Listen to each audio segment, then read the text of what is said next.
Hope everyone's doing well and safe, people. Deluded, I'm back again. Now, it's a very, very hot day in the United Kingdom. I think it got as high as 31 degrees. The show must continue. Appreciative to having you lot tuned in. If you're on Twitch, one love. If you're on YouTube, one love. Apparently, Gyokeres has refused to return to Sporting Lisbon training. Zubimendi's been pictured making his travels to London. We all know Thomas Partey is leaving, but David Ornstein has dropped an article, and there's a couple of other bits and pieces. So without wasting any of you lot's time, if I can just wipe my face, because I'm dying in this humidity in the United Kingdom. I can't lie. I know us Brits, when it's sorry for hitting the thing there, we cry about not having the sun when it's snowing and cold and all of that, and then we cry when the sun's here. I'm not saying I want the rain, but it's a different kind of heat in the United Kingdom. There's no humidity. It's just bare humidity. There's no breeze. There's no nothing. But yeah, man, away from that crying, if I share my screen, we can get straight into stuff, people. So yeah, big up you lot tuned in. David Ornstein today said Thomas Partey to leave Arsenal at the end of contract. Now, that's something we were led to believe this week. Thomas Partey will leave Arsenal when his contract expires on Monday, which is tomorrow. With the club set to confirm the midfielder's exit early next week. The 32-year-old was in talks over extending his career at the Emirates Stadium, but an agreement could not be reached on the terms of the deal. Although the likely outcome became clear in recent weeks, a final call has now been made. In April, The Athletic reported that Partey and Arsenal were in talks over renewal. He has been free to speak to overseas teams since January, of course, with his contract running out. You know what? That is something. Clearly, it was a thing where Thomas Partey needs to show his fitness and we'll engage in discussions. Now, rightly or wrongly, Thomas Partey wants to get paid. Arsenal don't necessarily think you're worth it. And we've shown with Zubimendi probably going to be the upgrade potentially, or what's reported on him. And you maybe, you know, Nordgaard is the Jorginho replacement. I know a lot of people are directly saying Nordgaard is replacing Partey.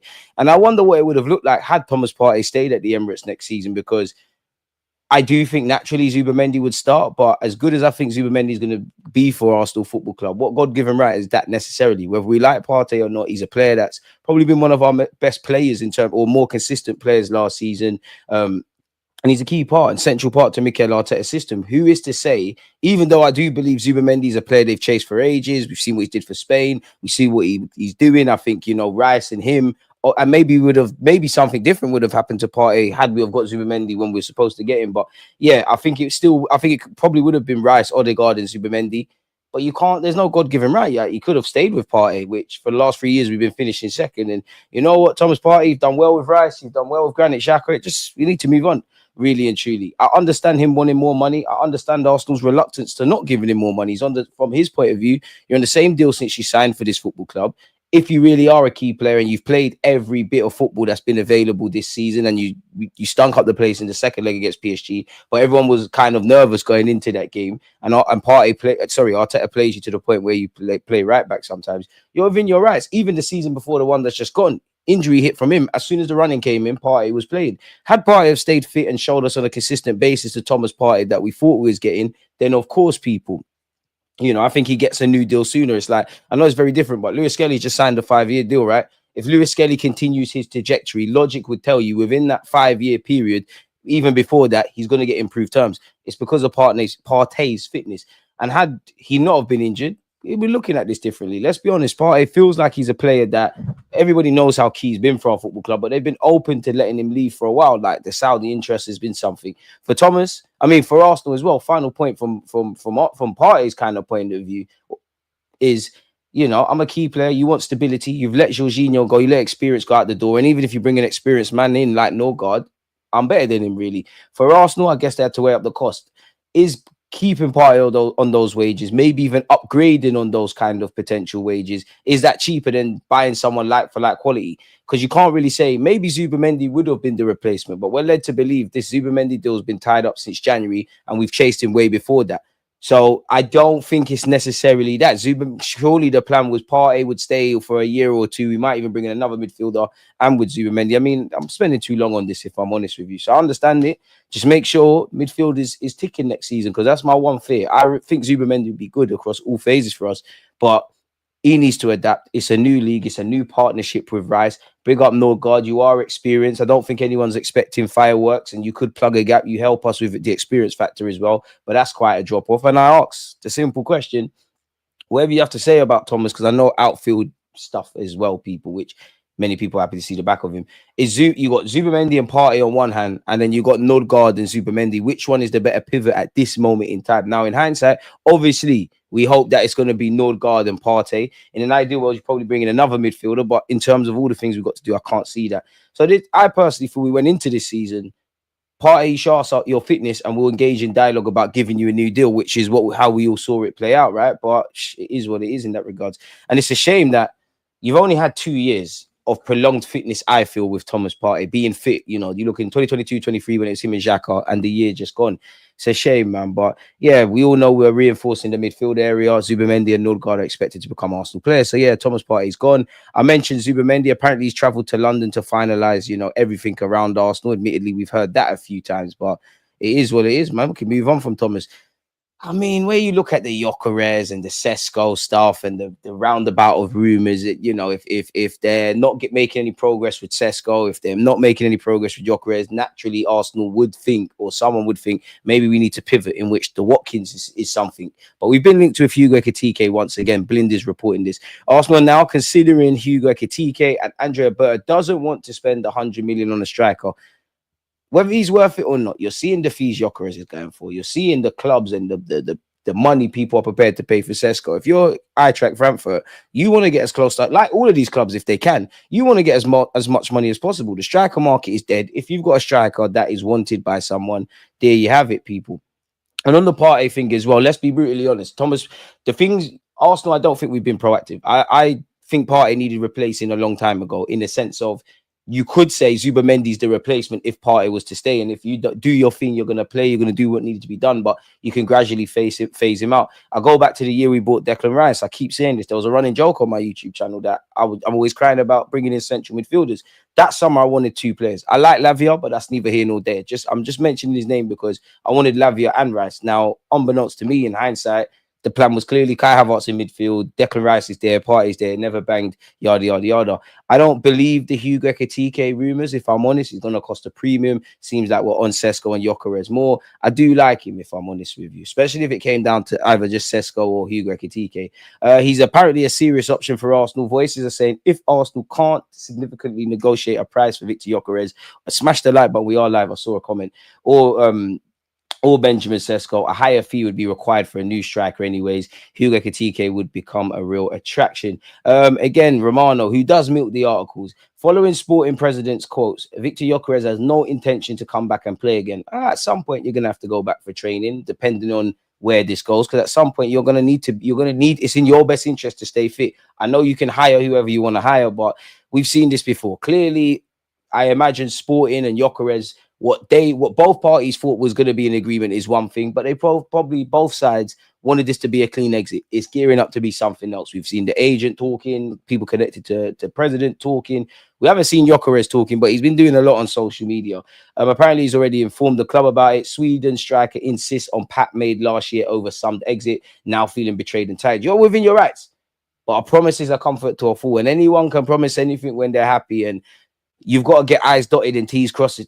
Unfortunately, 9 times out of 10, friendship and people's word, it's got no place in business. What is in cold-hearted writing, in theory, without all the other speculations and whatnot, and we know he's probably not going to go for his release clause. On paper, it is, and it's not as simple as this, but on paper, it's as simple as if people pay your release clause, you get your move. If not, it is what it is. And I don't blame, it's nasty, but I don't blame Sporting for wanting peace. Apparently, they don't need to sell Gyokeres. Fortunately, this is what the Sporting director said. We're past the stage of selling our main asset, but we're still sensitive to the dreams of Gyokeres or any other player. That's telling you indirectly the player can go at a certain price. Respectfully to Sporting Lisbon, there's only a couple of clubs that are not selling clubs, Real Madrid, etc. I'm not saying everyone's doing the Brentford or Brighton thing, but naturally, come on, Benfica, you lot, Porto, players come in, they're lit, they go elsewhere. That's just talking with a bit of chest to me and trying to save a bit of face. The money makes sense. It makes sense. I do think Arsenal, Man United, and a lot of these clubs that are linked with Gyokeres, it feels like the players' willingness to sign for whatever club, but Sporting are dragging their heels. And at some point, people got to move on, whatever club that is. Sporting has a compromise in which, after weeks of meetings, it's not asking for the value of the clause. It's going to be reasonable. So, to be honest, we've heard that for a minute. Apparently, there was an agreement between Arsenal and Gyokeres that a fee of 60 million euros would be enough for a deal to take place. However, Sporting are still sticking to their 80 million euros valuation. Arsenal are not willing to pay that amount, says a Jogo, if you believe that. In recent weeks, we've been keeping a close eye on things. I saw a player called Zubimendi, mind games, because he mentioned two players that have gone to Arsenal, Man United, both linked with the Swedish striker. Zubimendi, who is 6 months younger than Gyokeres, leave for 65 million euros. I saw Cunha go to Manchester United for 75 million euros. We're talking about 26-year-old players. I believe Gyokeres can leave unless he has the worst agent in the world, which I don't believe. He's one of the best in the world. So what's that? We want to get paid. We're not going to charge the most, but we want to get paid amicably. Your client, we rate him. We see the other things going around. Get your guy done. And unless your agent's rubbish, wait. So it's turned ugly, and it's turned very ugly. And to be fair, there's probably an element of, you'd imagine, when Coventry sold him, or better yet, when Sporting bought him from Coventry, if Coventry were doing their due diligence, I'm not saying they could have predicted Gyokeres to be in these kind of conversations, but you would have put your 5, 10, 20, 25% sell-on clause, which obviously has ramifications. Apparently, he's had for what it's worth, Gyokeres, apparently he's had a change of heart over joining Arsenal this summer, with Man United now in pole position to sign the striker. The striker is expected to leave Porto this summer and is at the center of a transfer tug-of-war between two Premier League giants. It was reported earlier in June that Gyokeres had officially rejected Man United and a reunion with Amorim following Arsenal making their interest clear. Record, whose publication in Portugal, have claimed United have been made aware of Gyokeres' decision to snub a move to Old Trafford after talks with the player's agent. He's also very aggressively linked with Juventus. He's said to have told friends and family that he'll sign for Arsenal this summer, despite the Gunners being in talks with both Sporting and RB Leipzig's Benjamin Sesko over summer deals before making a decision on one.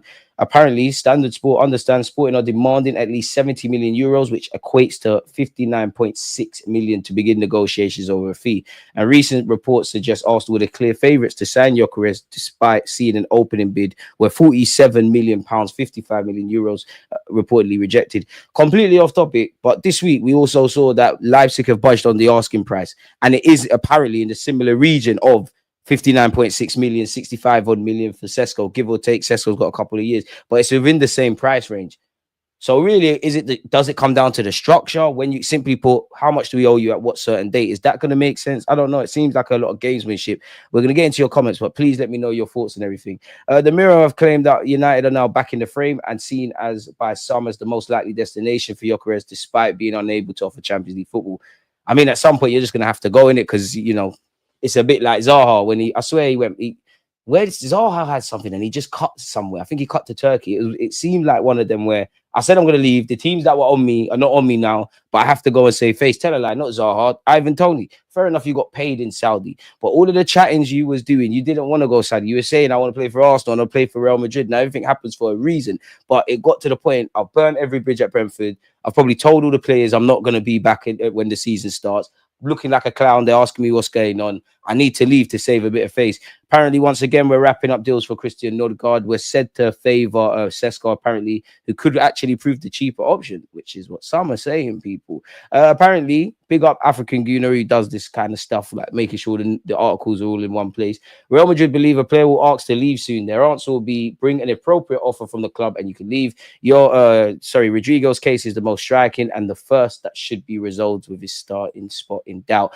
Marca is reporting that Real Madrid would believe a player will ask to leave. Their answer once again will be, bring an appropriate offer from the club and you can leave. Now, I'm sure if you're going for a player no, it's not really an ideal world because they'd all just sign for us. But if it kind of goes based on reports how we think, the Keppers, the Nordgaards, the Zubimendis, they're through the door, and maybe I'm missing out one of the players. Obviously, we know where we stand with Lewis Skelly and Gabriel. We know where we stand with Partey.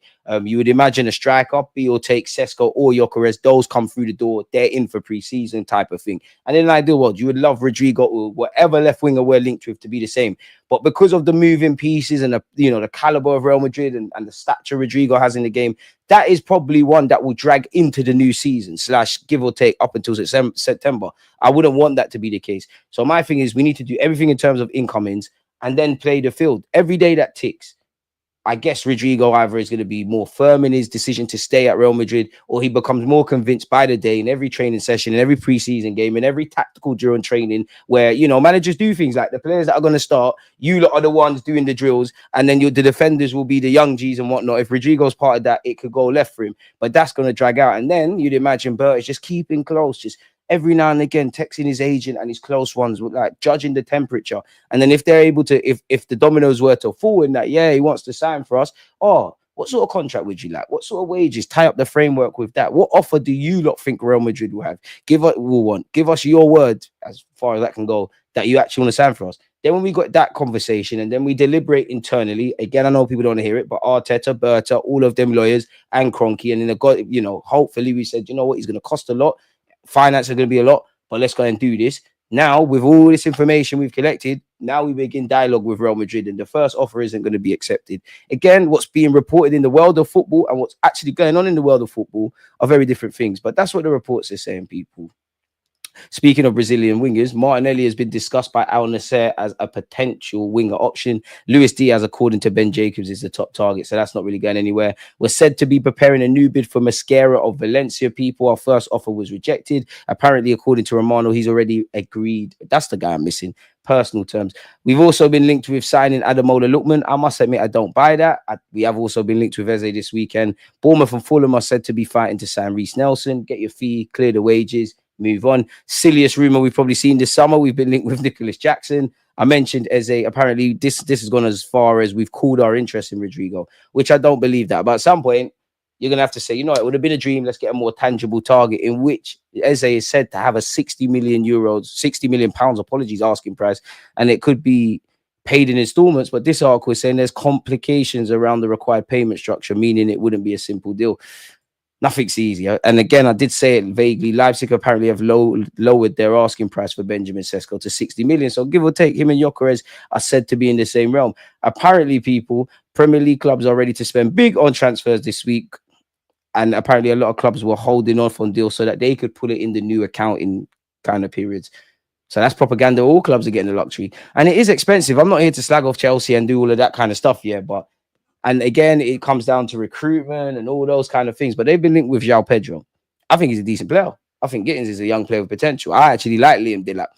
But 145 million for that, it's dark.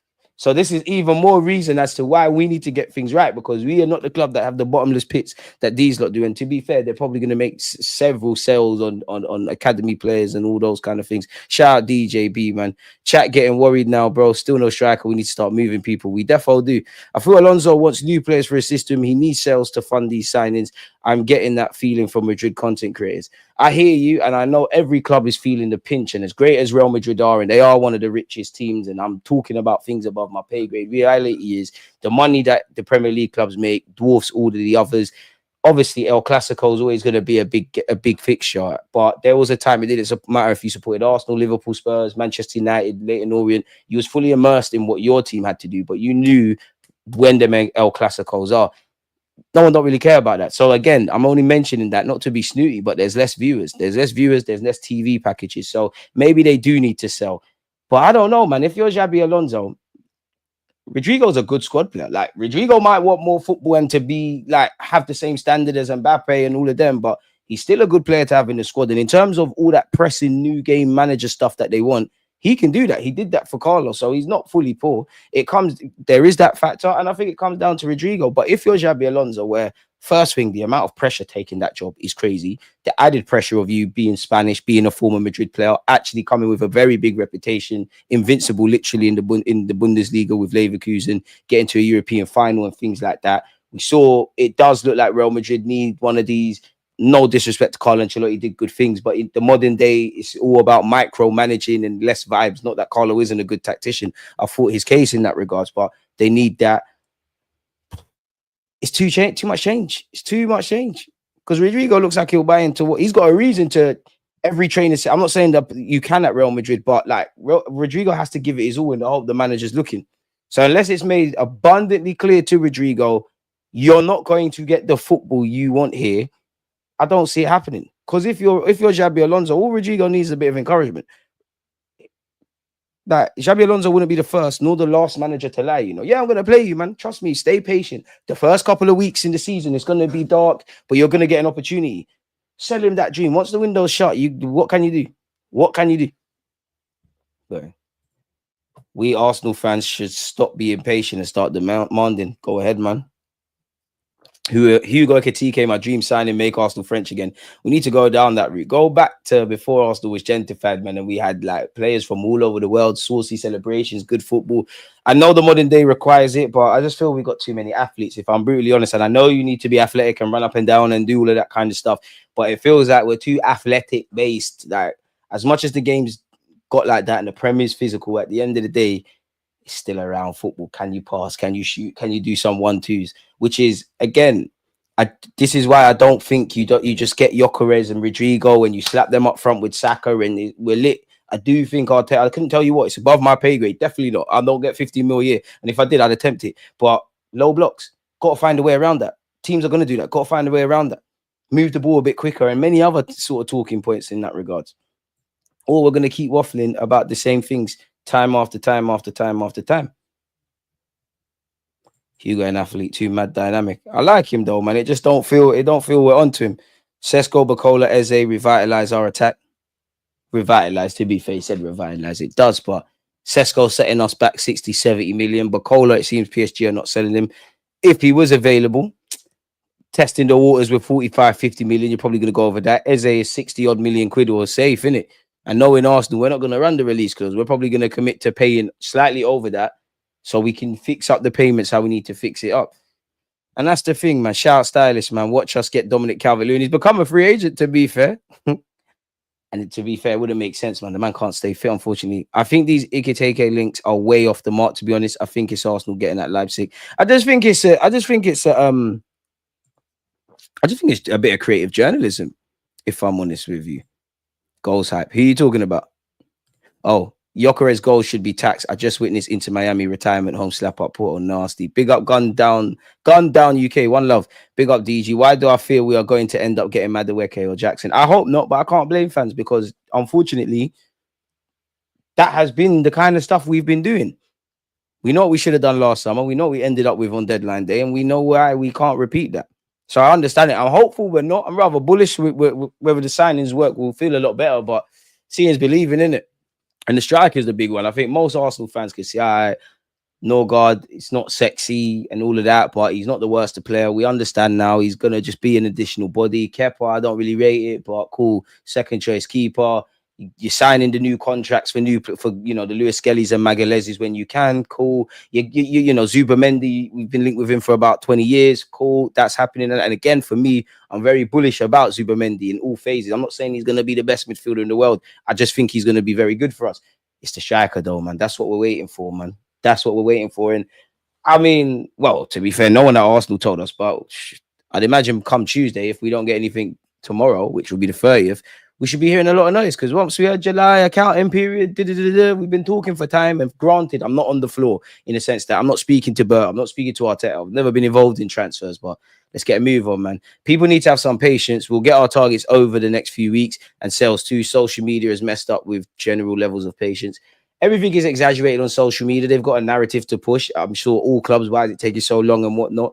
But I do feel there's the extremities on that. But then there is also the element of, yeah, things are going in the background, but there's also why is it taking us so long to address certain areas? Which, cool, if you're going to do that, let's get things done. And to be fair, on the topic of patience, I think most Arsenal fans have been patient. For me, I've got no choice but to be patient because I can scream, shout, shake all about. I don't control our transfers. Like, I could get as pissed off, throw everything around in this room with you lot. I can't change anything. But you lot need to earn patience again. You need to earn trust because I feel there's a lot of our fan base, that, okay, we never wanted Arteta. We never really rated it. We've stumbled, but we've got to second. There was a process to buy into. We've been flirting with it. And I think that many people, bit their tongue and just rid the wave. And I think, we had some stumbles. 2022, 23, we didn't expect that. Even though I feel for the club, we've got into this title challenges, especially the Cronkies, in these kind of conversations a year or two ahead. But fair enough, 2022, 23, no one expected that. We're meant to fall away the following season. Okay, we showed improvement. We took it down to the last day of the season. Still didn't happen, but it is what it is. Then last summer, we're thinking, yes, address the areas. we all saw what was said on deadline day. And again, as I said slightly earlier, we all saw how, you know, the summer ended last year and how when it's all said and done, everything panned out, in which is second again, no silverware, so close but so far. So it's now everybody needs to prove it. I'm willing to die on this hill, and I've said it. If I feel sorry for anybody connected to Arsenal Football Club wholeheartedly, I can feel some sympathies. I even feel certain sympathies for Edu, because I think he's blamed for everything, but he's clearly not good enough. And I think Arteta can't be blamed. I feel there's too much extremities with Arteta. He's either to be blamed for everything or completely absolved of everything. But for me, if there's anyone that's fully blameless, beyond the obvious with me saying the players, which, come on, they're the ones playing, I feel sorry for the fans and the players.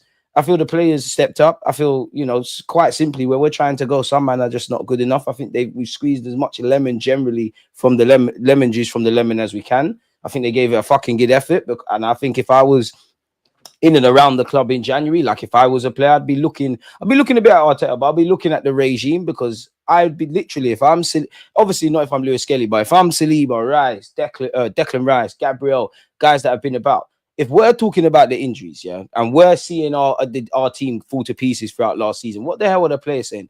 Because if we think Saka's good, for example, like we all watch Saka, we know he's cold. What do you think the players who train with him week in, week out, see him in training think? How do you think they feel? And I think they've, despite all of that, whether their form's been there or not, injuries or not, I think everybody's put on their big boy pants and tried. And I feel in January, you're asking your employers for some fucking help, and it was not forthcoming. This is just my opinion. And I've got criticism for how Arteta's going to buy it. I think you wanted to spend money, even though you fucked up peas. I think the club, whoever runs stuff just slightly above Arteta and is you know, the Cronkies and just below, you lot knew you was getting top four. You knew, all right, we're not catching Liverpool. We could get drawn into a top four race, but we're in that weird scenario where we're not better than Liverpool. They're running away. We're probably better than those below us. We've showed in the last 2 years we could finish second. We banked on that. If we could do a thing in the champs, we could do a thing in the champs. And in that regards, against Real Madrid, and to get to a semi-final was a movie. But in the grand scheme of things, look at what's happened. Not one, again, the players are not fully not to blame, but when it's all said and done, if you put the players here, Mikel Arteta here, and all the decision makers here, I've got less energy for the players. I've got a lot of energy for you, Mikel Arteta. I'll forever have energy for the Cronkies. And it's been a mess, because then I would love to be a fly on the wall. I would love to see what happened last summer, because I think it's a mixture. I think Arteta's fucked up here. Edu's done other stuff. Cronky's done other stuff, trying to sell and go. Edu's trying to bust out. Jason Ito scheming on some power. Like, Edu knew he was cutting, so that kind of messed things up. It's been weird, and it doesn't surprise me that there is an element of change required. We need to replenish the squad, and it is a rebuild. No, it's not even a rebuild, but like the process thing is done now. It's got you consistent top four.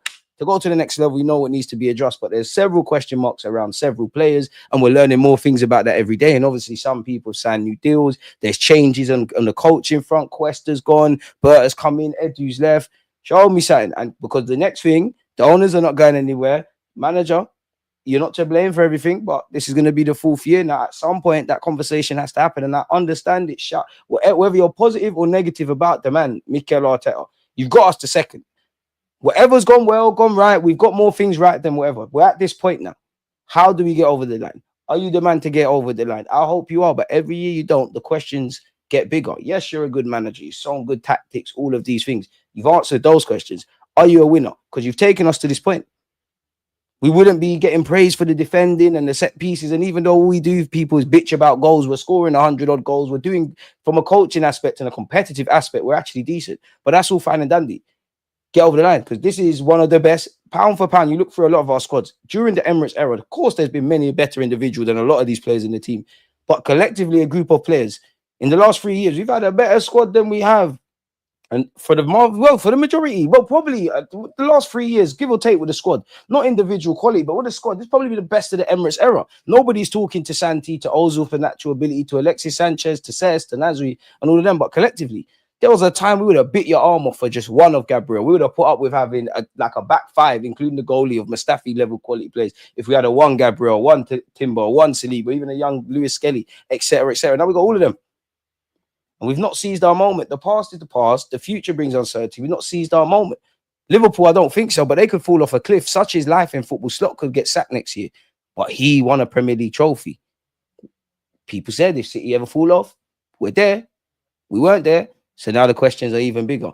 And I don't want to do all of that other thing, talking about other clubs that are not trying to achieve what we need to achieve. But Spurs had a shit season. They seized their opportunity. I'm not going to gas up Chelsea's Conference League, but they did. Newcastle, Palace, the same. We haven't done that. And I do believe, Arteta, had you have been picking up more league cups and FA cups and getting to finals, there would be less of an element, because there has been, well, I'm sure you disagree, but since we've won the FA Cup, it has felt like, I won't say we've thrown trophies, but we have thrown stuff. It feels like we're always focusing on the big ones. And the problem is, when you try and focus on one thing, you need to make sure you seize that moment. Let's hope it's fourth time lucky, man. Emphasis on hope. If you can't get Sesko or Gyokeres, break the bank for Isaac. Always try, but you have to give up on the Isaac one, man. You have to give up on the Isaac one, man. You have to let that go, man.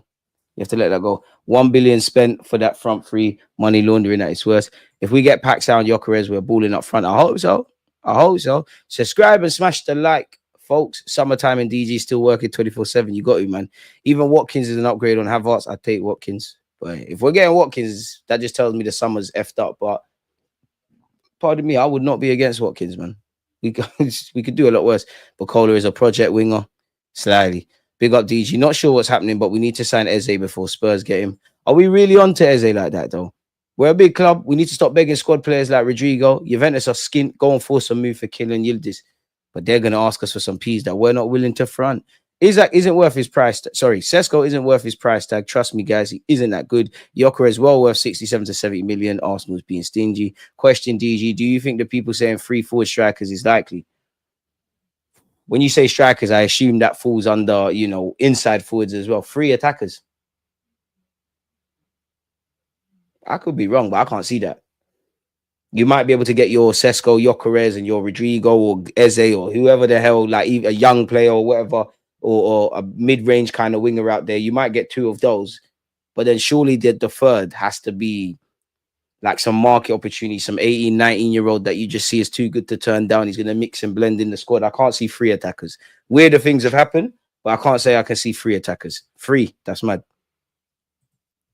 I'd love to be proven wrong. DG, if you listen to Partey's interview, Berta was the reason behind him leaving Atletico. Berta, who messed up his contract, is at Arsenal now. He's bitter with Partey leaving Madrid. I mean, if true, as long as we win things, it is where it is. Partey is business. It's never personal, my brother. I'm not familiar with Mascara or Norgard. Are these players game changers? They might be able to win us a game such as life if one scores a header and one scores a banger or something. But no, I wouldn't say game changers. They can contribute. I would further swing from game changers. But we've seen our San Marino. He's gone up front.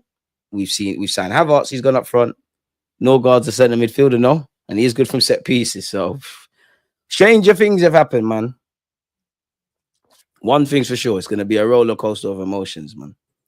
George Graham won us 2 titles, 1 FA Cup and a European trophy in less than 7 years. What's Arteta actually done for Arsenal? FA Cup and second. And unfortunately, there's some rebuttal. I can't answer on Arteta's behalf. He needs to win stuff now because he got us to this point.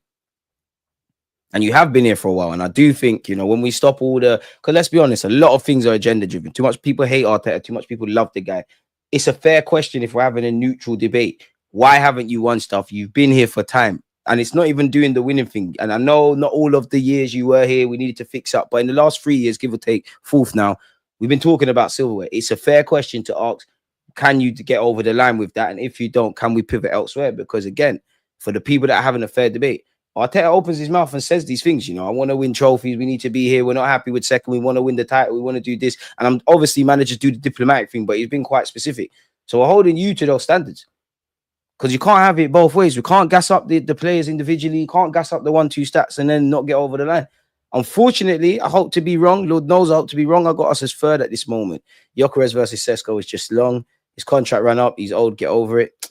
Oh, Partey, it is what it is, man. Would have loved to have kept him for another year, but if we just make sure we do what needs to be done, I ain't crying about that. I scouted Mascara. He's good. Unfortunately, he's not forward. Jackson over Gyokeres is crazy. Who said that? Who said that's... No, God. Are we too used to Edu Styles barbecue and Mr. Nice Guy? Can't let Berta cook that pasta on low heat. To be fair, I don't even think Edu's I don't think he's Mr. Nice Guy. I don't think any of these guys are. Whether we think they're good at their job or not, these are ruthless businessmen essentially negotiating deals that are millions of pounds for people getting paid thousands of a week. Like, no matter what, we might not rate Edu, but You get it. So I don't necessarily think that, but I'm prepared to give Bear a chance because one, as frustrated as I get about no signings and that, I'm not on the ground. I don't know the conversations and whatnot, but I do understand why people are getting giggity. I am every day. I need to see a striker. I'll be real. Depending on who you sign, left wing and up front, that is telling me if we're really, really on this winning the Premier League. Champions League, I want to go as far as we can in, quarterfinals, semi-finals, maybe the footballing gods rain on us. I can't lie. When we beat Madrid, obviously the first game at the Emirates, that was mad. But like, I remember like how it felt when it was done at the Bernabeu, and I didn't say it on the platform, but I thought, because I always say I don't think Arsenal has luck, but I always thought, you know what, this might actually be us. It might actually bear injuries. Kivior stepping up, Lewis Skelly, a movie, Marino doing madness. We're doing this. I thought, and then it panned out. But yeah, we want to go as far as you can in the champs. Listen, I'm an Arsenal fan. We should be bringing on the FA Cup. League Cup, I'm not going to cry about it, but definitely if you're in the semi-finals, play a lot better and try to win it. The Premier League is I think we'll finish third, but we have to fight for that. We have a chance. If we just arrest what we need to arrest, and then we can start talking about how good Liverpool are, which they are, and how City do things and all that kind of jazz. We've only got 67 likes, you lot are boy in it. If you've hit the like button already, one love. But come on, people, what's all that about?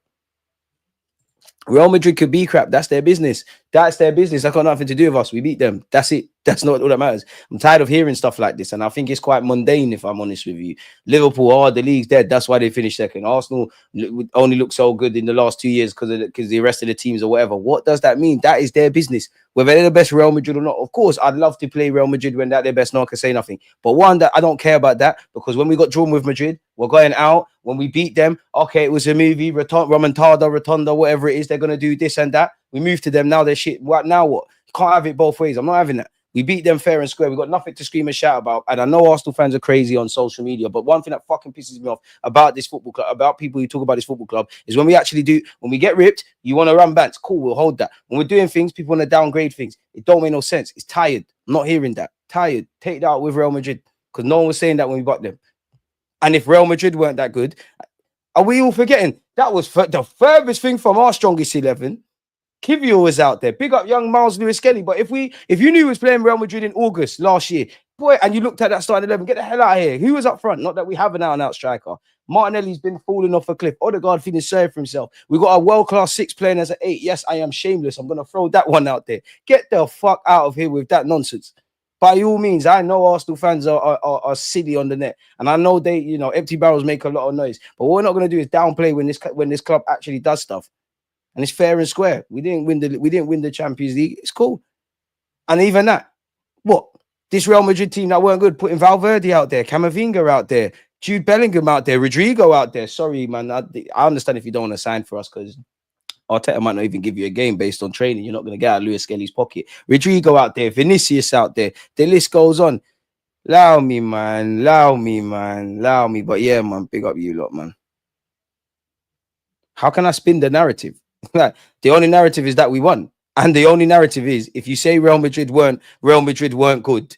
What were we? Look who was up front. Look who was at left back. Look who was at centre half. Who's got more of a drop off? You want to talk about facts? Look at the players they still put out there. Had we have lost, you can't lose. You can't even beat this crap Real Madrid side. I'm only replying to this guy because you know what? I don't know. I actually don't know if this individual here likes my content or hates it, because they comment every day, chat shit every day. Says we're shit, we're here, bit weird. If you fancy me, we're all inclusive, but I do not play for that team. Yes, like the people have said, keep smashing the likes. If you're new, subscribe. Yeah, and that's the shame. It meant nothing. And that's the thing that jars me. And that's why we need to address all areas, because it's fun to beat Madrid. It don't mean nothing. Put that in the DVD. It don't mean nothing. It's nice to beat City 5-1, and it's nice that little round. It don't mean nothing. There's a lot of highs and lows across the season. But at the end of the day, we're always talking about fine margins, and we're never on the right side of them. We're always talking about nuances here anyways, because that's what we do, and we're never on the right side of them. Gaffer, you can come out and say we're the best team in the Champions League when we beat PSG. Would you ask Luis Enrique, would you swap shoes with Arsenal? Ask Mikel Arteta, would you swap shoes with PSG? There's only one answer. Because I know even to this day, if you're PSG, I might even call Enrique. If I was Luis Enrique, because they must have each other's phone, I would troll Mikel Arteta. Nah, man, you look with the best team in the Champions League. I don't know how we won it. And that's the final step.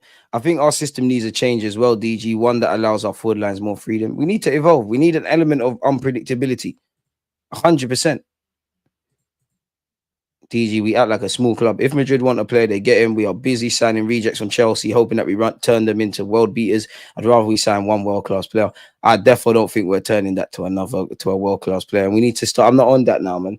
If you want to bring young players, give or take, with doing what needs to be done, great. But I'm not on this trying to paint positives where there's not. I don't think Norgard is a bad player. Cool, you're part of the squad. At this moment in time, I can't get excited about signing Gyokeres or Sesko because we've not heard any here we goes. The only player I'm excited about is Zubimendi because I actually really, really like Zubimendi, provided he adapts. I'm not excited about Kepa, and I'm not. We know why they're brought in, but we need players that excite. Like the fans deserve a bit of excitement, and if we're getting excited, imagine how the players must feel if you go and get. I don't know. Insert any player's name we've been linked with, you know, whether they're good or not. Hugo Ekitike, Nico Williams, Gyokeres, Sesko, Rodrigo, this one, that one. Imagine you're one of their players. Imagine if you're Bukayo Saka. Where I'm sure he loves his teammates, and I'm not dissing the players. I'm sure you've tried, but come on, man. When you cut the crap, Saka knows. He knows if I'm not doing the job 9 times out of 10 is peak. Imagine we get someone. Imagine how they would feel. Oh well. Can Arsenal stop being back 4 FC? But if it wins us a trophy, I don't care. But it hasn't done that. What is that? What is that looking like in a week or two when we sign Gyokeres or Sesko? Listen, the striker, just first thing, it's a sign of relief, bro. It's a sign of relief. Yeah, man. So if you're gonna paint that BS, remember who we had out there. Like, come on. Don't do that nonsense thing. Never gonna accept bullshit about my football club. Arteta's fixation with Havertz is going to undermine everything. Listen, the reality is, Arteta, I don't think you're necessarily gonna get sacked. But the question gets bigger every time you don't win a Prem. And there are a lot of people that want you gone next, mate, if you don't deliver a mad trophy.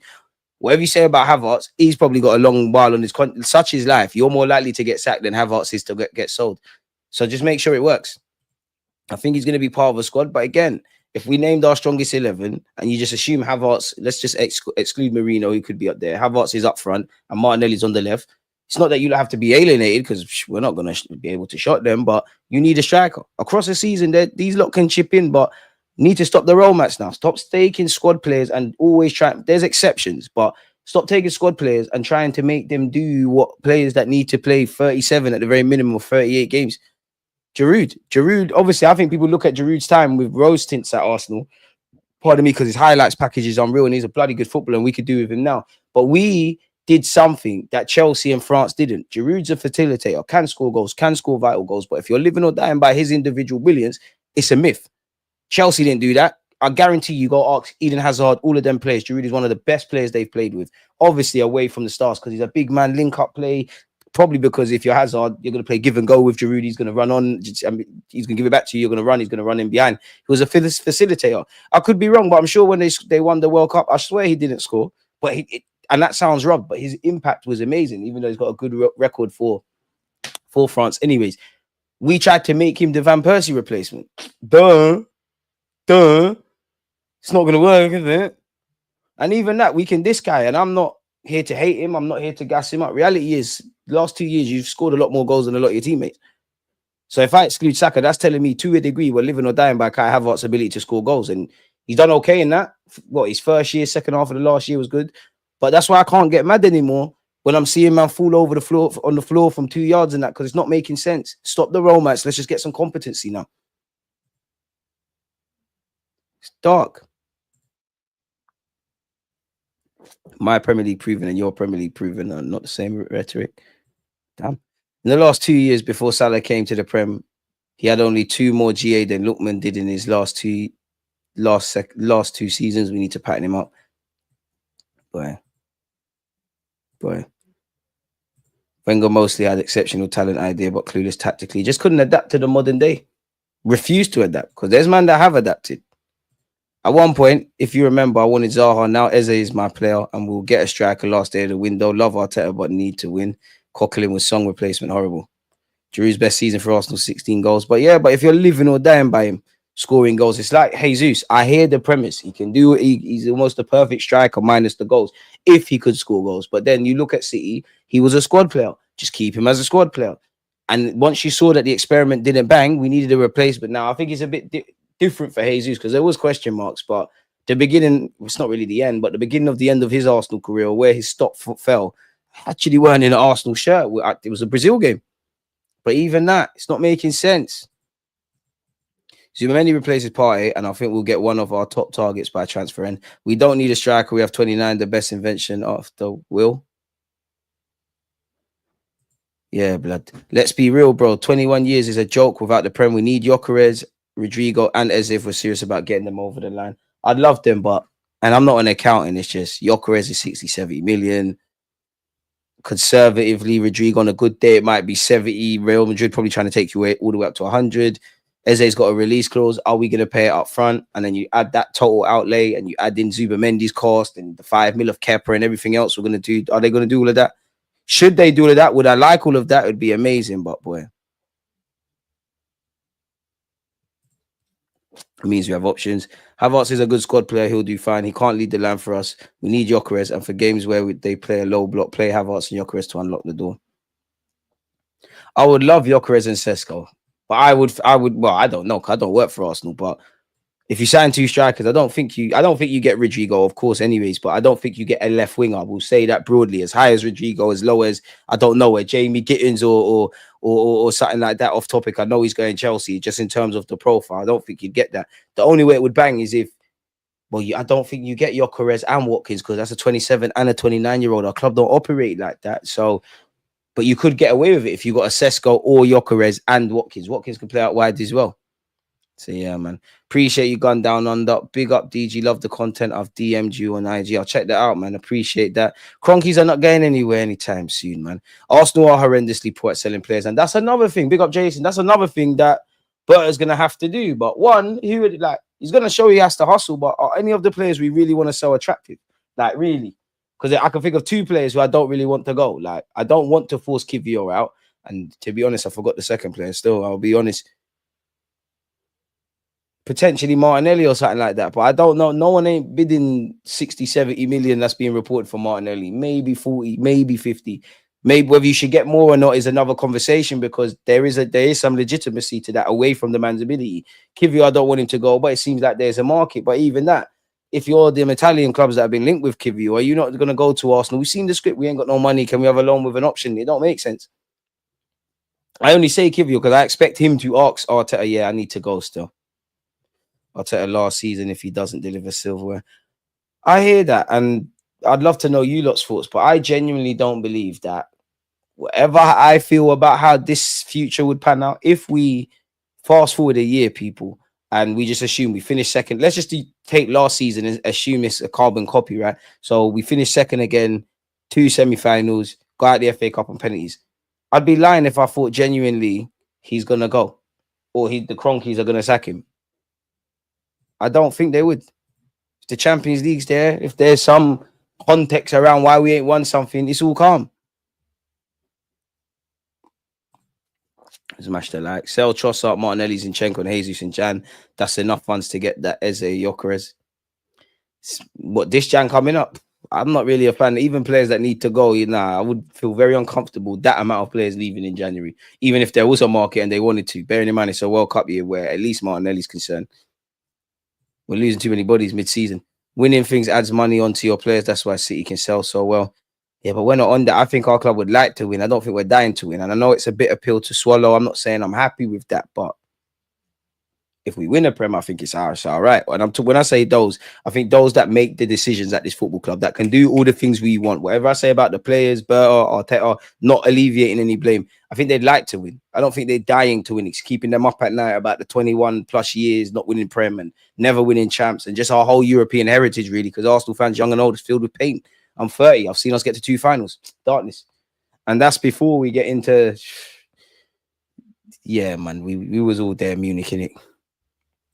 Gyokeres 65, Rodrigo 70, Eze 20 mil installments. We spent more when we got Rice and Havertz. Fabio Vieira 20, Zinchenko 15. I'll be amazed if you get 15 million for Zini. 10 Lokonga, Carl Hein 5, Nelson 15, Tavares and Marquinhos 10 mil. That's 75 million. No excuses, DG, you have bread. I want them to spend the bread. But just because you got the bread don't mean you're going to spend it. Going into Arteta's 6th season, we are not to keep up with copium regarding building processes. Now he has got a second. No one will care about those achievements without silverware to show off. There's no facts. There's no room for sentiment because Arteta, I'm not even saying this to put knives in his back. There's no room for sentiment. This is ruthless. Do you think he really wanted to, rightly or wrongly, do you think he did? People think these decisions are very easy. Do you think he wanted to necessarily part ways with Aubameyang for devil advocate services?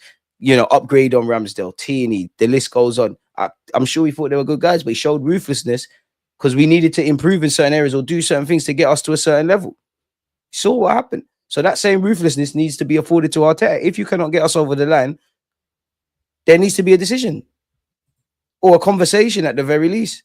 Because I genuinely, I'm not saying you can't think, yeah, I can comprehend what Arteta is doing, but I think we need to go in another direction. Or I know what you're saying, there's sackable offenses he should probably go. I'm not speaking to those folks. I'm speaking to those that he's either mad crap or he's bare amazing. And for those that he's bare amazing, if he's that amazing and that good, then I'm not trying to be disingenuous. There is an element of, brother, Wembley, Islington Parade, come on, what's going on? Got Wanyeri, Saka, and Miles Lewis Skelly. We win a trophy. Bear Halen pictures. It's lit. I think Arteta peaked 3 seasons ago by coming second. That is it for him. But Cronkies will not sack him. They think that's great. It's getting bread. W chat, man. W chat. Feel like the American does doing that, innit? But yeah, one love to everyone who's hit the like button, man. Without you lot, it's tired. Imagine we don't buy a winger, we end up with Martinelli, Trossard, Nelson. Then I can't get mad no more because then you're telling me what you signed up for. You showed me. You're telling me what to expect next season then. I hope that, you know, Martinelli finds his scoring touch. Trossard does a madness. Nelson looks like the Nelson they spoke of when coming from the academy. I hope there's no injuries. We win games and we win stuff. But you're telling me what you're on then. Because, you know, like, again, I know it's slightly without context, but is it fair for me to say the club is known for time they want a left winger? Well, speaking for myself, when I was excited around Martinelli, remember the season Martinelli had where he got double figures?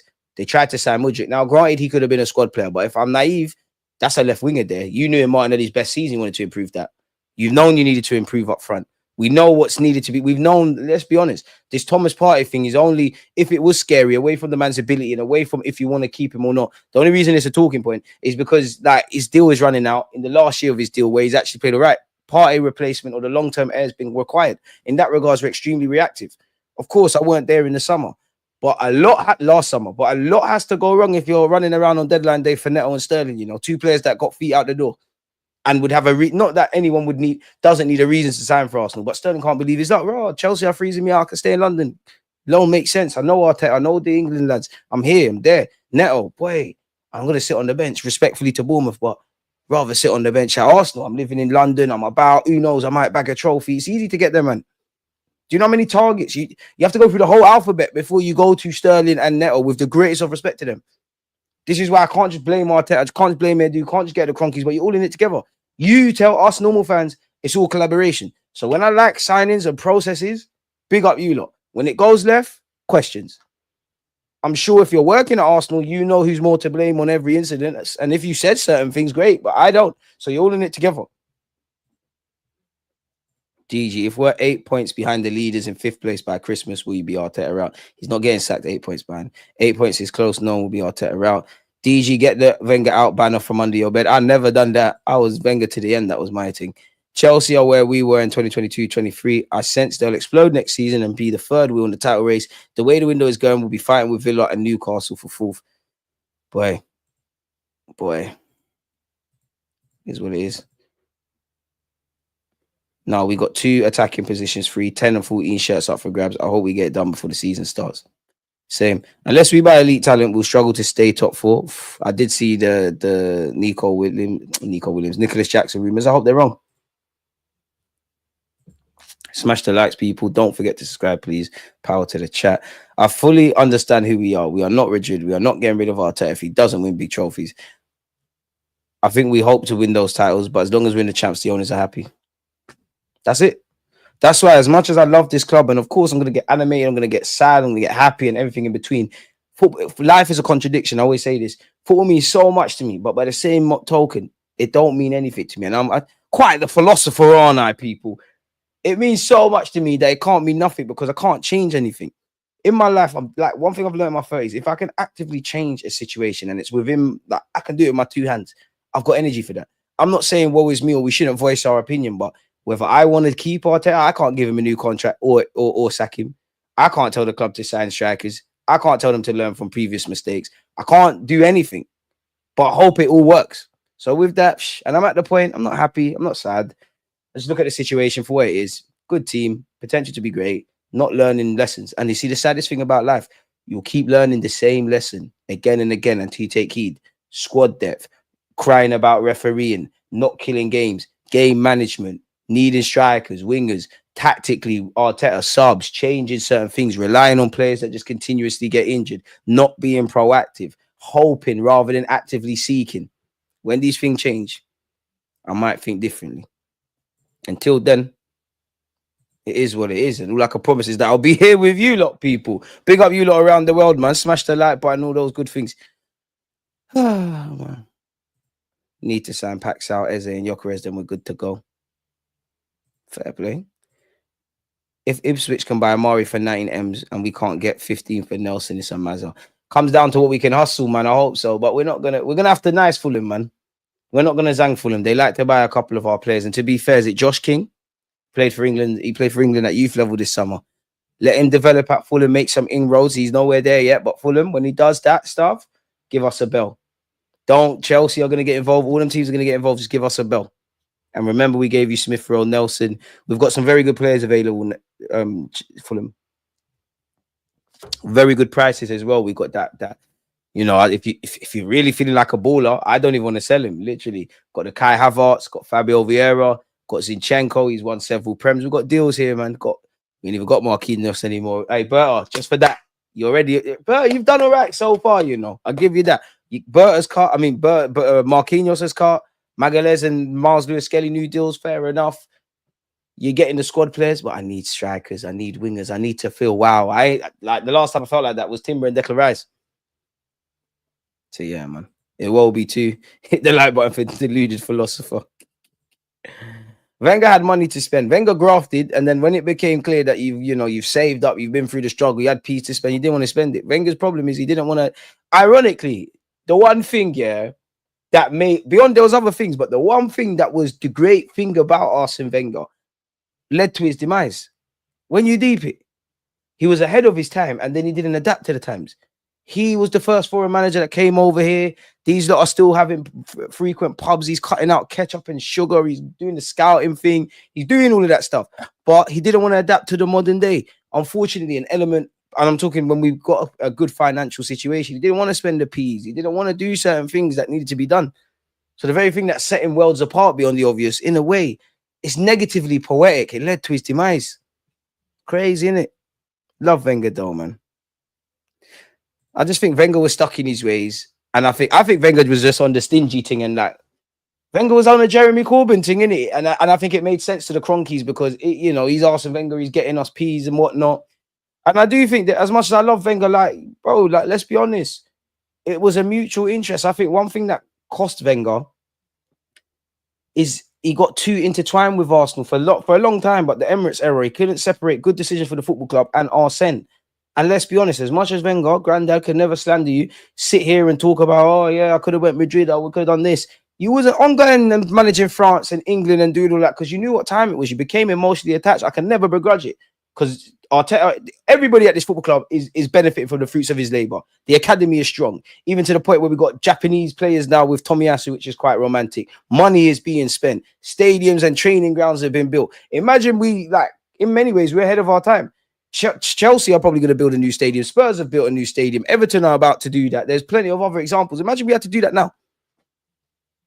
Imagine that. Nah, I wouldn't even say I was Wenger out. It was more of a thing where, like, if you was his brethren, it's like, bro, it's over now, man. Like, for your own sake, man, you got to go now, man. Like, it's dark.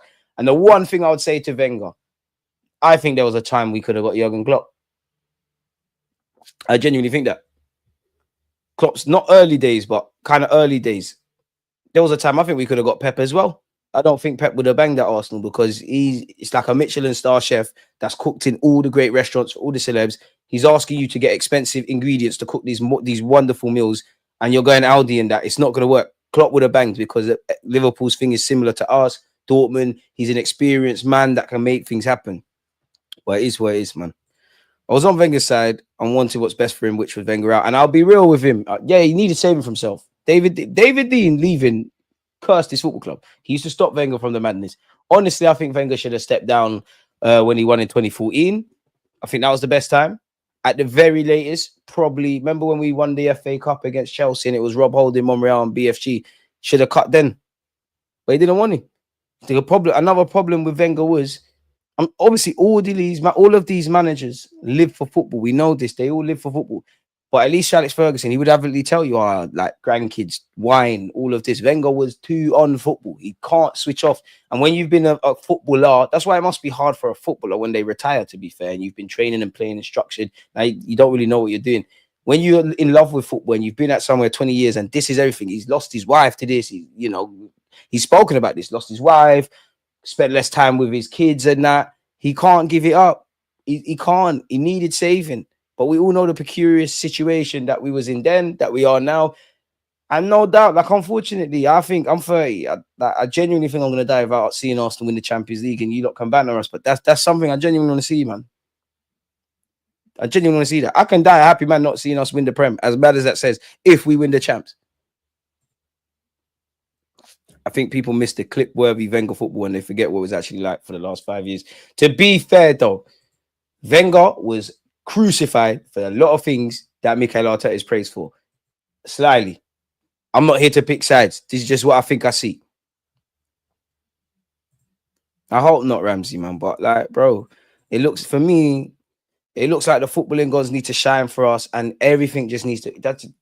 I just feel for Arsenal. It might not make sense, but I just feel for our football club people, everything's got to go right for us to go to where we need to go. There can be no refereeing decisions, no injuries. There can be no spanners in the works. Everything has to go the way it needs to go for us to win certain things. And unfortunately, in life, that's not what happens. If I'm but if I'm a property developer and I've got a budget for a house, I might go over budget. I might use a little less. It might take longer to get the flooring in, which has a subsequent effect on when the plumbing work and when the flooring can get done. Things just don't think, things happen. And it feels like at our club, like there's too much. Everything we've planned before the game has to work. Like all the players we've got, no one can get injured, no one can lose form. Players that we didn't rate, purple patches. It just feels like everything needs to go right. And that's not how trophies and prems are won. Kevin, I know, man. I'm optimistic, man, because quarterfinal semis, but I just feel like I'm never gonna lie to you. I just think the Champions League is a different kettle of fish, and I feel the best thing you could do is put your best foot forward. I don't think you can, and even me, like Real Madrid will stay with me for a long time, and I know how it panned out. But when I remove the romance or the negativity, if there is any, and positivity, should you be going into a game against Real Madrid with that starting 11? Yes, there's injuries, but even injuries, should you not be able to put a higher caliber out? And 9 times out of 10, we probably don't go through against Real Madrid with that. But that's the beautiful thing about football. The one time it worked, but then the one time meant for nothing. Pardon me, for the champs, I need more siege mentality. I need more tactical acronym. To be honest, I'll be real. It feels like an element of we just need better players in the knockouts. I'll be completely honest. I do believe that.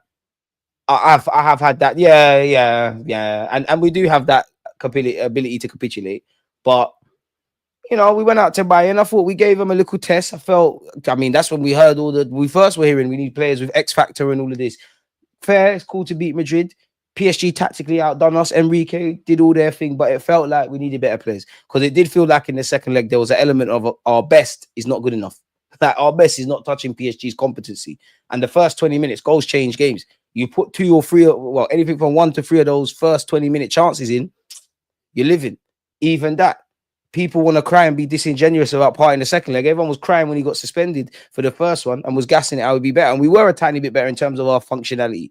But you take one piece out of this system and subsequently right now, we have to move other pieces so the system breaks down even more. You can't do that foolishness in the champs.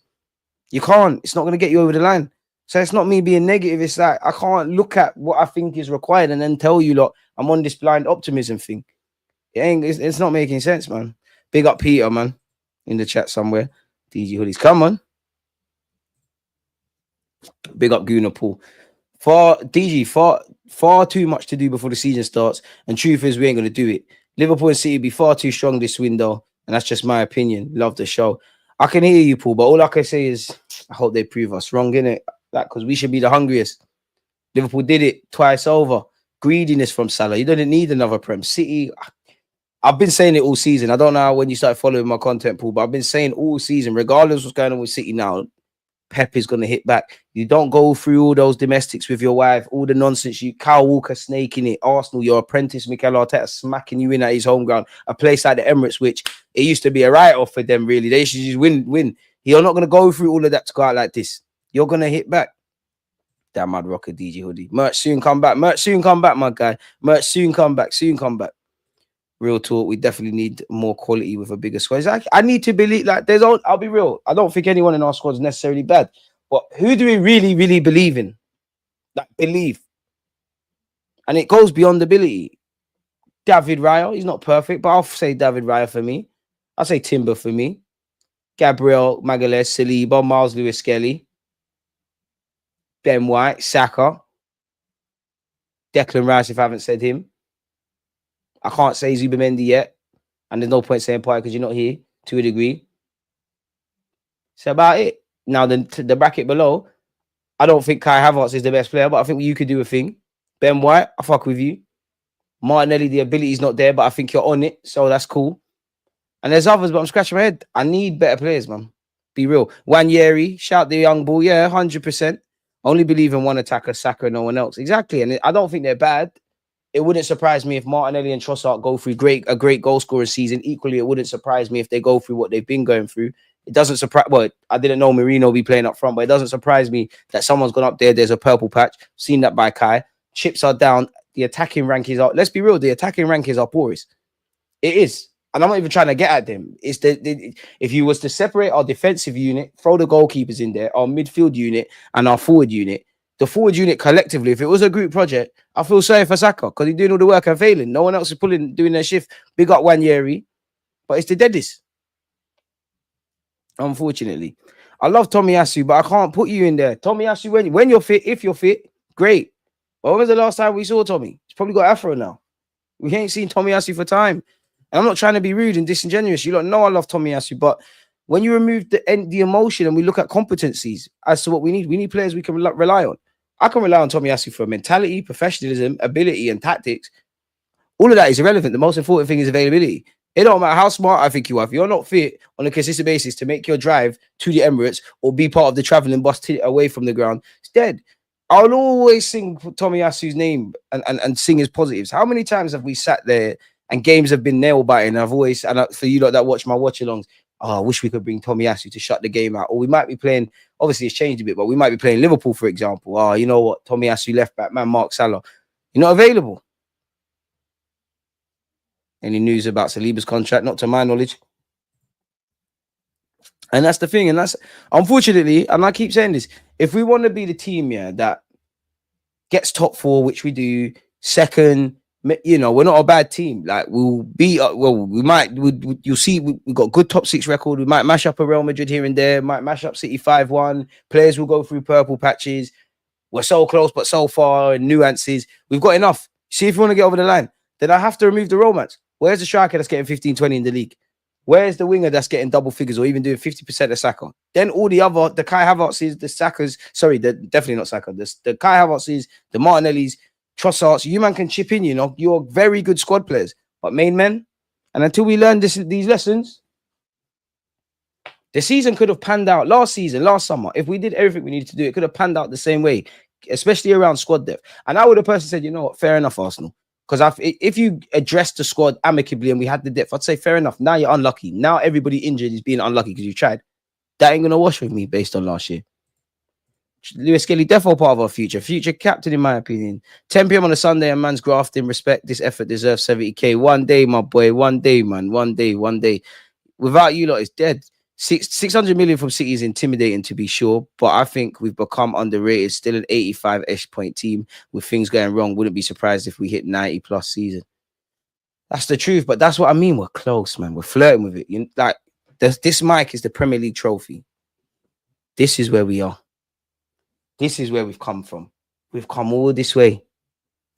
We're closer to our dreams than walking back. Why are we messing around now? There's been too much blood, sweat, and tears. Too many setbacks and positives and negatives and other players, and this one helped us, and that one didn't. And there's been too much for all of this to be nothing, to count for nothing. DJ, 100%. Pep's gonna come off the line fast this year. Haaland gonna have the bit between his teeth. Yep. And that game at the Emirates is going to be nasty because if you're City, we're going to come for war as well. But you want to come for war? You know, we're talking smoky at the Etihad. We were talking like a lot of crud before the Emirates, and we, from the older players to the younger ones, we smashed you lot in. So there is going to be that. And to be fair, not that I'm not saying anyone watches us like this, and there is rhetoric between if you can't win the battle, win the war. Because I've seen Pep Guardiola win the league where he's had a great top 6 record, he's had a shoddy one. But there is up for me, and thinking we're third of the 3-horse race right now. I think you need to be targeting anything from 4 to 6 points off Liverpool and City. I think if you get 4 points off Liverpool, you need to take 6 off City. If you take 6 points off City, you get where I'm going. You need to, one of the two of them, you need to be winning both games. Whether we're able to do that, easier said than done. And right now, we need a striker, man. And we need the depth. Because why do you think I keep saying depth? There might be, whether you want Sesko or Gyokeres, let's just say the first couple games of the season, Gyokeres bags against United. He bags against Leeds. The Liverpool game, he's looking shaky. Havertz comes off the bench, bags a header. We nick the game 2-1. Whether we've been good or not, that's 9 points. Where we've seen what every point in this league means. City and Liverpool defo know that because they've done it and had their fights, and Liverpool have actually won the war. We defo know that. And it's about time that we're on the right side of these nuances and fine margins that we always fucking waffle about. So, yeah. Here's what it is. We're good at the war. It's the scraps where we suffer. Mentality needs to be 10 plus on those days. We're not good at the war. The war's winning the thing. Ain't win the war. We're good at the battles. We're good at the battles. We're not good at the war. The war's getting over the line, bro. Unfortunately. We're good at battles. We can give you a good game. We're a difficult team to play against. We're not going to make it easy. We don't get bullied no more. Even if our top 6 record ain't unbeaten, we can give you a game. Teams definitely don't look forward to us. But it's an over-the-line thing now, man. If we're that good, go and prove it. Go and prove it to yourselves. Arteta and the boys, prove it to yourselves. Because us and you lot, we definitely hurt any more than these players. Because we've been Arsenal fans long before Arteta was the manager and these players were here and will be there after. But then at the same time, if I remove that and provide another perspective, it's another day at the office. I'm a football fan. Cool, Arsenal didn't win the league. All right. Going to be here till, the good Lord calls me. You lot are going to blink and the football career is done. Some of you can go off and do good things at bigger clubs than us. Some of you will never win trophies or be in Premier League shouts or anything like that. And it can't be nice how last season, the one that just went, felt. The season before that, on the last day of the season before that, how it worked out. The season before that, where there's been some highs and lows. Because you lot are the ones there, the highs and the lows. And this is why I feel sorry for the players. I feel sorry for the players because when it's all said and done, I can't ask anything more of them lot as a collective group. Can I ask more of my manager? Yes, I can. Can I ask more of Edu when you was here and those people around you? 1,000,000%. Berta, fair enough, you've just walked in, but you've come in with a big reputation. Come and show me something. Can I ask more of my owners? Yes and no. 1,000,000% I can, but they can turn around and say, listen, we backed the gaffer. I've been through that perspective before. I feel sorry for the fans and the players. And nothing changes, man. It is what it is. So I try not to get vexed. If we win, listen, I want to win stuff, but I'd love to look everyone in their eyes. I want to look Berta in his eyes, Arteta in his eyes, Kroenke in his eyes, and all Tim Lewis with that shit wig. All of you lot in your eyes, and man to a man, like, are you actually serious about this? Don't give me no PR stuff. I need to see what you like. And I can't do that, obviously. So it is what it is. Man said we're linked to Tom Brady. Great stream as always, DG. Great breakdown just now. Appreciate you, man. Blessings to you. Shout out the Irish, man. Shout out Dublin. I'm interested to see how the next weeks pan out for ins and outs. No excuses for the club and Arteta. Outgoings, I'm keen. Because, again, outgoings could be happening, but we don't really see that. Beyond the obvious, obviously, we've discussed it. Partey's cutting. Marquinhos, he's gone. Keen to see what's going on with... Do you know what? Out of all the departures, I'm keen to see what's going on with Fabio Vieira. Because Lokonga, cut price. Nelson, cut price. Zinchenko, big wages, but I think we'll just take anything. Kivior, I don't think unless you say I want to leave, you're not going. Fabio Vieira's in that mid one where you ain't pulled up any trees, really. You want more. You're going to get a cut price, but you want slightly more than what you're going to get for Zinchenko and all of that. Will you get that? I don't know. On one hand, I think it's another loan. On another hand, Fabio feels like one of those players that if he just shuts up, works too diligently in pre-season, it wouldn't surprise me if you just hang around the squad.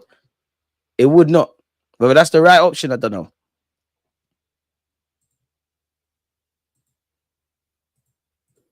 Nah, that can't be Tim Lewis's hair, man. Big him up though, man. Almost 20 years, David Dean gone, left Highbury. Nothing has been the same since. The marble halls of Highbury and now the cracked glass of the Emirates. Damn. Shit, that is poetic as shit. Damn. Pour a little more for that. That was serious poetry. It's dark, man. Shit. Damn. Yeah. That was poetry. I can't lie. At this point, I don't care which striker we get between Gyokeres and Sesko. Neither do I, man. Like, neither do I. I'm not saying Gyokeres ain't better, Sesko ain't better. I'm not on it no more, man. Just get the guy. Move on now. 10 points ain't fine margin. 0 shots against Newcastle and West Ham ain't fine margin. Miss me with the fake intellectual BS. And that's just what I'm saying. Because there's that element of it as well. Because people like to be disingenuous. We get in stage fright. It's not just one reason as to why we're not where we're at, but I think a bigger reason as it is we need a couple more men with just a dog in them. And if I remove the emotion, it just feels like we need competencies, man. A winger that can take man on and score, a striker that can score goals, a manager that all of the stuff you do actually works, Mikel Arteta. It's probably the 4 or 5 games that sum up a season, knockouts of the Champions League, things are going wrong in the Prem, that you need to be able to pivot. I just need competencies now, man.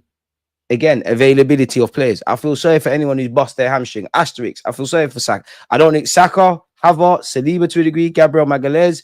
I'm therefore missing out another long-term injury. It doesn't, you lot, it was kind of Declan Rice. It was written in the stars. You lot were going to get some lengthy layoffs. We're going to be linked with Peter Crouch the way we're moving. Might as well sign some of the dons from the Ballers League, man, since we're on this. The back four with Rice, Zubi, with Saka wide is all fine. The other 3 positions need to have better options and alternatives. But I said I'm not buying a shirt until we buy a striker. I hear it. Yeah, the club betrayed the fans and the players in January. That did a lot to damage relations. Even that, though, because there were some fans that was, oh, the powder dry. Cool. Heard for 3 years. The powder's dry. Undry the powder now. Shoot that gun. I want to smell gunpowder now. So we'll see what we're going to do, man. DG, out of all the players that never fully made it at Arsenal, whether through injury or form, the 2 I really wish I could have seen their full potential was Abi Diaby and Eduardo, both from Real Yours. Okay, I'll be a bit fun. There's no point saying the names you said. Jack Wilshere has to be the first that comes to mind.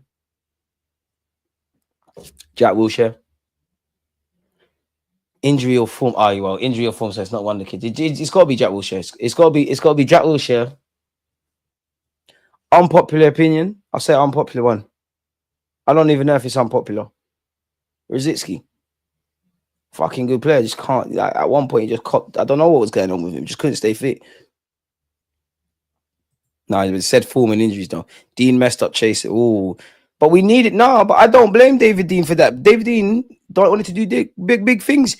You're a businessman and you loved Arsenal. If you can make your money and pattern our club, I'm on that because you club raw. The foreign manager route is the way to go. I'm bringing in Wenger. Raw. We need foreign investment. TV rights. It's gonna get mad. We need to pattern up a stadium. That's all calm. But the problem is he cut, and there was no one that cared enough. Wenger used to like. David Dean stopped Wenger from moving too mad, and I hope that's what I'm definitely not comparing Arteta to Arsene Wenger, let alone Berta to David Dean. But that's what I want to see, the pivots now. If Arteta is in a situation, yeah, I want Kai Havertz. I don't want you can get him, but 65 million is a myth. The wages is a myth, and I don't care what he's getting. And truthfully, I don't really care about transfer fees because nothing to do with me. But that has a knock-on effect. You got to sometimes stop geniuses from doing mad things. Did you guys watch Glastonbury? I wish I was there, but no. David Dean was a god. Here had it down. I don't know about the god thing, but big up David Dean, man. He chose the wrong investors. Is what it is, man. Is what it is. And it's a sad tale, man. In many ways, the club still does represent what I grew up on, but it don't. We've never been the big bad bullies. I need to feel inspired again. They need to earn the fans' trust. Who am I? Just someone at home. It don't really mean nothing, but you need to you need to convince me, man. I don't want to hear the talking now. I think the talking correlated for a sec. I don't want to hear the chattings. Win sign. And because of us messing about I believe in the league and FA Cup, them kind of trophies there, realistically, a lot of people are going to be hypocrites. They're not saying they're wrong, but a lot of people are going to be hypocrites. Right now, a lot of Arsenal fans, rightly so, are vexed, but there's an understanding that a trophy's a trophy, right? People will tell you, Spurs just won Europa.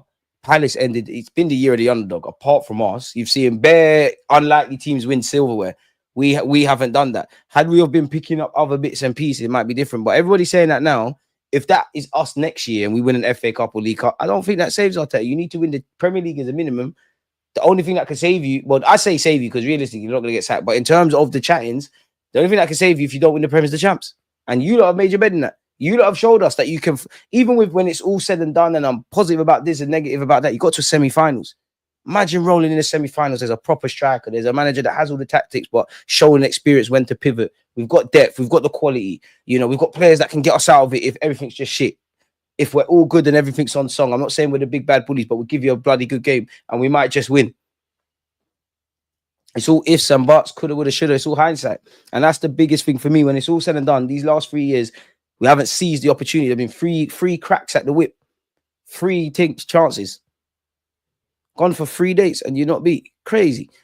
ADHD movement, man. DG lost belief when they signed the dog. Unpopular opinion. I know it's bantered. But anyone that understands sport and team building and stuff, as much as that stuff's cringy, I don't mind the lemons, the light bulbs, the dog, all the, you know, pickpocket, all of those things. Anyone that understands building a team, when we just cut the crap, everyone that understands that kind of level of stuff, you need that. But I'm at the point now, you've done that. It's worked. I can't say people down tools. We're on it now. It's just about getting over the line now. All that stuff's great.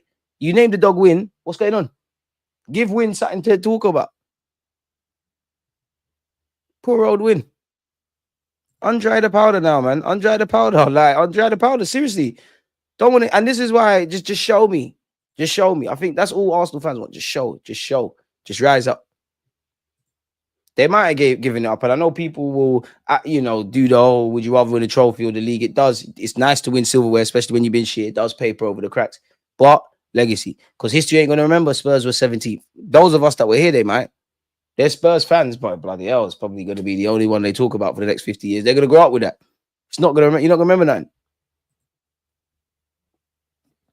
Obviously, a clue is that we've been a top 4 team, but genuinely, you wouldn't know. Nobody would, unless you could obviously use your common sense. Was an Arsenal fan like that we finished 4th 9 times out of 10. No one can't tell you all the time where we finished when we won an FA Cup throughout all our years, and that's more a question for fans older than us. They couldn't tell you the Premier League position off the top of their head. They know we won the FA Cup though. DG, how does Kepa, Mosquera, Nodgaard, Zubimendi, Sesko, Rodrigo, and a 3rd cheap attacker feel for you as a summer?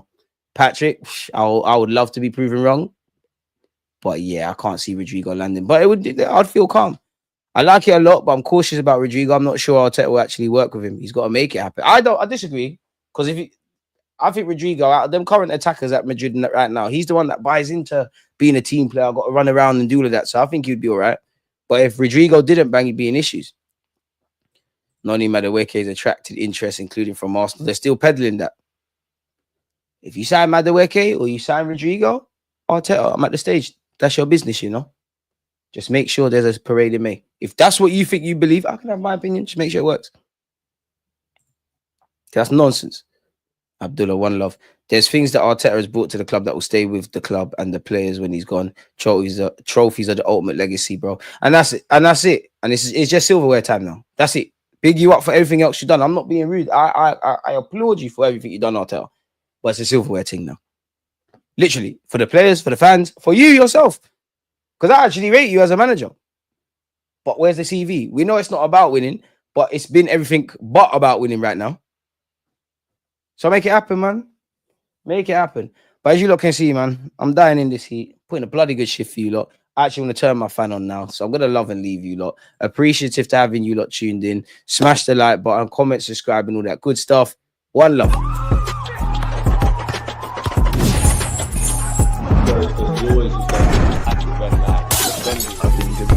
Like